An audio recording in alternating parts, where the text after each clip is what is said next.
بسم الله الرحمن الرحيم.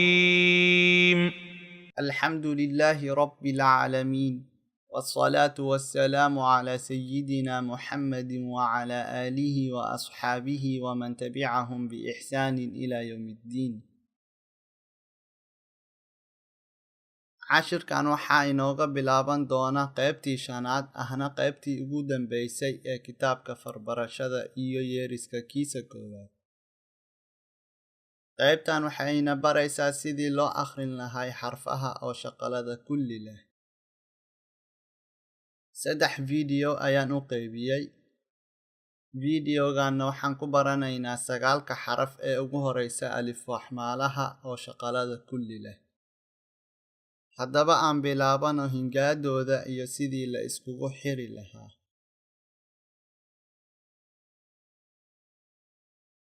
hamza kordhigan a,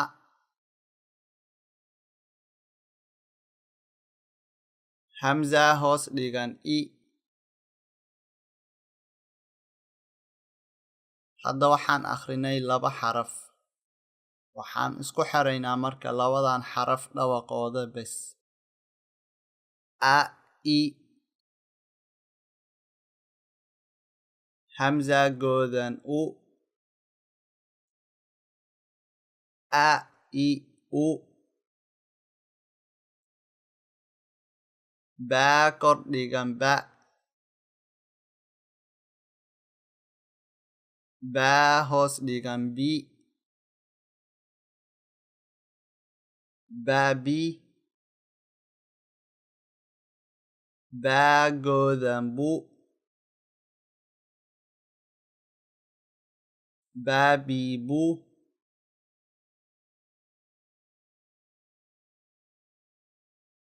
taa kordhigan ta,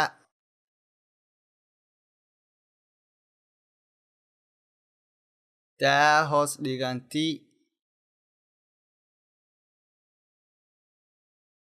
taati. taa goodan tu, ta'ti tu. taa kordhigan tha, thaa hoos dhigan thi,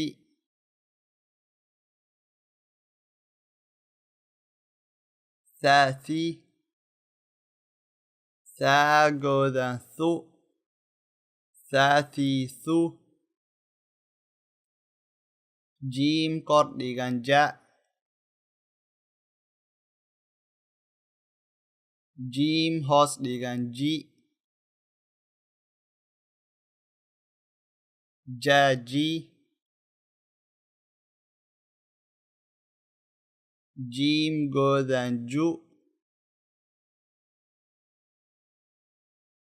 jaajiiju. xaa kordhigan xa, xaa hoos dhigan xi, xaaxi. xaa goodan xu, xaaxixu. khaa kordhigan kha, khaa hoos dhigan khi, khaakhi. khaa goodan khu, khaakhiikhu.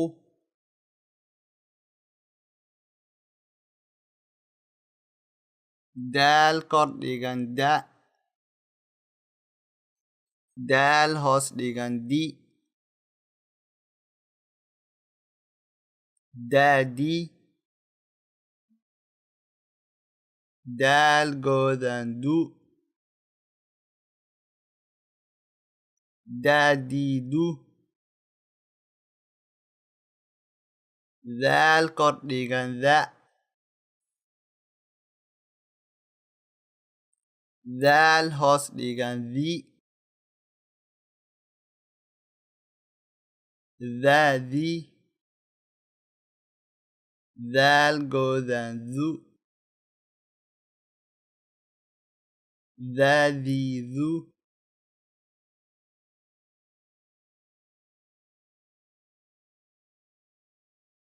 haddaba aan isla akhrino dhawaqooda keliya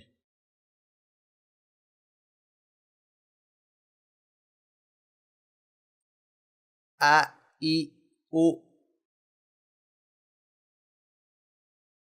ba bi bu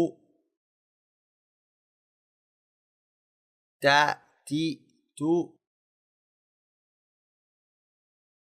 sa thi thu